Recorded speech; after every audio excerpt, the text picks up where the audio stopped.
안녕하세요. 축진막입니다. 맨유가 빌바오를 4대1로 이기면서 유로파리그 결승전에 진출하게 되었습니다. 오늘 경기는 맨유 축구가 앞으로 어떻게 나아가야 될지에 대한 힌트가 좀 많이 담겨 있었다고 생각을 하는데요. 일단 경기를 90분 내내 지배한 건 아니었지만 집중력 있게 득점을 만들어냈던 것도 좋았고요. 특히 오늘 경기에서 느꼈던 건 빌바오에 비해서 맨유 스쿼드가 훨씬 더 두껍구나 라는 걸 느꼈습니다. 맨유가 스쿼드의 두께로 따졌을 때는 한때는 호떡까지 갔었거든요. 그런데 지금은 한 빅맥 정도는 된 것 같습니다. 그래서 오늘 이런 것들을 곁들여서 한번 경기 어땠는지 얘기해 보도록 하겠습니다. 매번 얘기해서 입 아프긴 한데요. 오늘도 브루노가 경기에서 많은 역할을 했습니다. 전반전에 좋았던 장면이 있었는데 이게 바로 브루노의 카운터였는데요. 이렇게 맨유가 뒤로 몰려있는 상황에서 다이렉트로 빠져나가는 장면입니다. 이렇게 압박당했을 때는 사실 잡고 돌아서는 건 나오기가 쉽지 않아요. 그런데 린델로프, 카세미루가 잡지 않고 논스톱 패스를 했고요. 또 카세미루의 뒷발 패스가 여기서는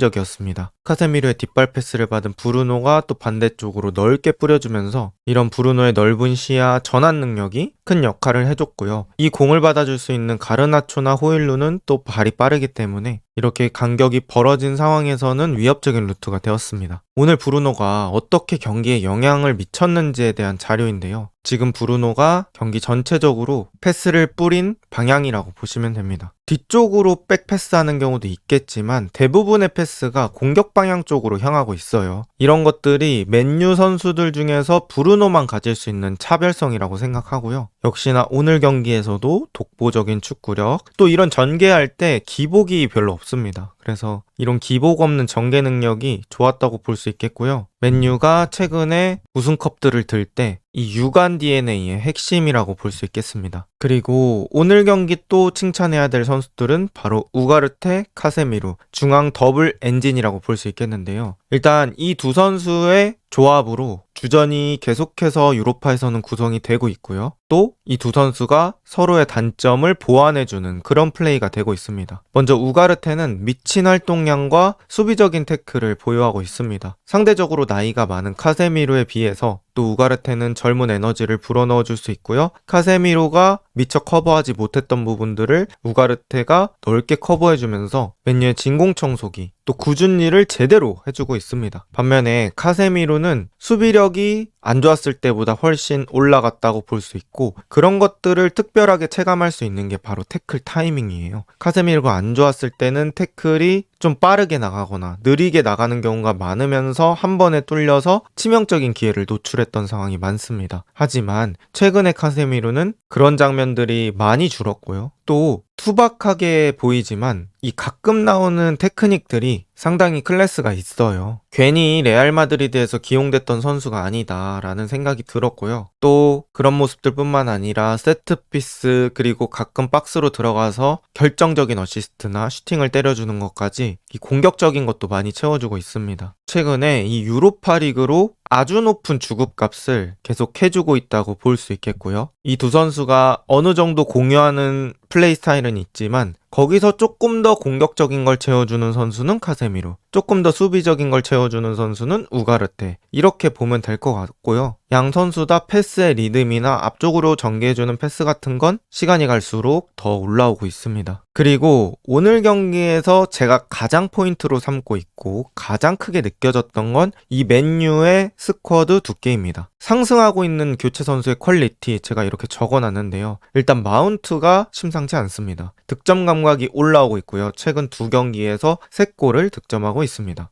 또 마운트가 윙어처럼 움직일 수도 있고 미드필더처럼 움직일 수도 있고 그래서 아모림의 앞쪽 투공미 자리에는 꽤나 유용한 자원이 될 것으로 보이고요. 또 열심히 뛰는 그런 능력이 있어서 전방 압박도 되게 성실히 하는 편이에요. 그래서 아모림 맨유에는 되게 색채가 맞는 선수다 이렇게 보시면 될 것 같고요. 아마드가 또 최근에 돌아와서 많은 시간은 아니지만 계속해서 활약을 해주고 있습니다. 부상 전에는 완전히 맨유의 에이스라고 볼 수밖에 없었던 선수인데 또 돌아와서도 기량이 유지가 되는 모습입니다. 그래서 이 결승전을 앞두고 있는 상황에서 아마드의 복귀 아주 플러스가 될 수 있습니다. 그리고 한때는 맨유의 핵심 선수였던 루크쇼, 이 선수 역시 돌아왔고요. 왼쪽 윙백, 왼쪽 스토퍼 모두 가능하고 아무래도 도르구나 해리 아마스 이런 선수들보다는 한 단계 높은 클래스가 있는 선수이기 때문에 부상 없이 관리가 잘 되고 있는 루크쇼, 맨유에겐 큰 힘입니다. 또 코비 마이누 역시 오늘 서브로 투입이 됐었습니다. 마이누도 지난 시즌에 보여줬던 고점 충분히 있기 때문에 아주 든든하고요. 마운트, 아마드, 루크쇼, 마이누 이 선수들이 지금 맨유의 서브라는 게 지금 맨유의 스쿼드의 두께를 보여주고 있는 것 같고요. 이 4명의 선수가 언제 주전으로 투입되어도 이상하지 않은 상황입니다. 또 이렇게 교체 자원이 많으면 맨유가 전술을 좀 다양하게 가져갈 수 있는데요. 이런 상황에서 브루노를 3선으로 내리는 공격적인 변화도 충분히 가능합니다. 이번 경기에서 그랬죠. 맨유가 1대0으로 뒤지고 있을 때 교체 선수들 투입하면서 브루노를 3선 중에 한 명으로 내리고 공격적인 3선을 구성하는 그런 플랜 B를 가져갈 수도 있습니다. 어쨌든 이 맨유의 스쿼드 뎁스 아주 좋다고 볼 수 있겠고요. 또 이 요로의 전진이 맨유 스토퍼 활용의 힌트가 되고 있습니다. 오늘 요로의 전진으로부터 만들어진 득점이 2골이나 있어요. 일단 첫 번째 장면이고요. 요로가 이 세컨볼 상황에서 공을 가지고 쭉쭉 전진해 버립니다. 이렇게 센터백 중에 한 명이 공을 가지고 앞으로 튀어나올 때는 수비들이 이 요로에 대한 마킹이 애매해지고요. 달려드는 게 늦어질 수밖에 없습니다. 그리고 이렇게 요로가 전진해서 마운트에게 공을 주는 순간 마운트가 깔끔한 마무리를 할 수 있었습니다. 요로는 또 아직 어리기 때문에 이런 능력, 이런 역할들을 계속해서 주입을 시킨다면 또 어떻게 성장할지 모르는 선수이고요. 최근에 바르셀로나의 경기에서 인테르의 바스토니도 되게 인상적인 활약을 보여줬잖아요. 백스리 전술의 정점이라고 볼 수 있는 시모네 인자기 감독처럼 이 맨유도 스토퍼를 어떻게 활용하느냐에 따라서 더 파괴적인 공격이 가능할 것 같습니다. 이건 맨유가 호일룬의 득점을 만들 때 장면인데요. 이 장면 역시 요로가 앞쪽에 공간이 있다 보니까 되게 낮은 지역부터 쭉쭉 치고 올라갑니다. 그리고 측면으로 내주고 여기서 요로가 멈추지 않고 이 탄력을 살려서 박스 안까지 들어가 줍니다. 그리고 요로가 박스 안까지 침투해서 요로 쪽으로 상대 수비가 한 명 붙어버렸어요. 그러면서 미끼 움직임이 됐고 호일룬에게 프리한 찬스, 호일룬이 득점을 하게 됩니다. 센터백의 전진이 큰 변화를 가져다 줄 수 있다는 걸 오늘 확실히 입증했던 요로입니다. 그 다음 맨유의 고급진 전개를 얘기하고 싶은데요. 왼쪽에 교체되어 있는 선수들,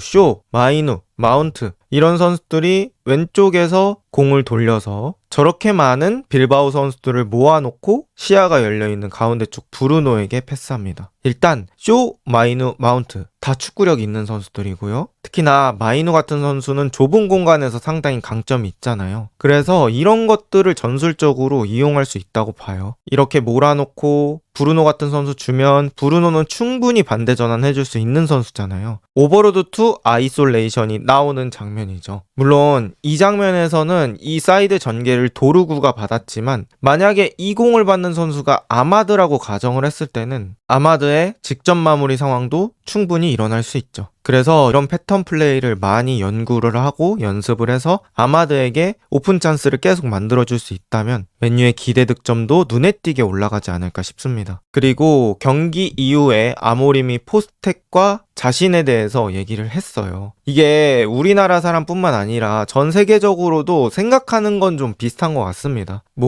지금 어떻게 보면 맨유와 토트넘의 상황이 비슷하고 리그에서도 비슷하다 보니까 진짜 멸망전이라는 소리가 나오잖아요. 이번 유로파 결승전이. 그런데 이 당사자들도 비슷한 생각을 하고 있다는 거죠. 그러면서 아모림이 NG와 저는 꽤나 비슷합니다. 그리고 둘 중에 하나만 이긴다. 그리고 빅파이널이란 표현을 썼는데 거대한 결승전이 될 것이고 우린 이기려고 할 겁니다. 이렇게 인터뷰를 했습니다. 어쨌든 간 아모림도 잘 알고 있는 만큼 정말 운명의 결승전이 될 것 같고요. 맨유의 유로파 결승까지 일정을 보도록 하겠습니다. 이번 주 주말에 웨스트햄과의 경기 있고요. 다음 주 토요일에 첼시와의 경기 있고요. 그 다음에 유로파 결승전이 5월 22일 목요일 오전 3시에 있습니다. 챔스 같은 경우에는 결승전을 주말에 하는데 유로파는 이제 주중에 진행이 되고요. 맨유 입장에서는 사실 리그에서 지금 얻을 거는 크게 없기 때문에 그냥 이 토트넘전에 무조건 포커스를 맞춰야 되고요. 아직 2번의 경기가 남아 있어서 이때 로테이션이 좀 중요할 것 같아요. 선수들의 부상을 예방하기 위해서 또 체력적인 걸 생각하기 위해서 아예 또 주전을 다 빼자니 이 경기 감각에 문제가 생길 수 있으니까 이 비율을 잘 조정하는 게 중요하겠죠. 이것도 결승전에 임하는 실력이라고 생각하고요. 토트넘이나 맨유나 결승전 전의 시간을 잘 보내는 게 무엇보다 중요할 것 같습니다. 자, 이렇게 맨유, 토트넘 역대급 스토리의 역대급 유로파 결승전 대진이 완성됐습니다. 과연 유로파리그 우승을 차지하고 챔피언스리그에 진출할 팀은 어디가 될까요? 이번 영상은 여기까지입니다. 좋은 하루 보내세요.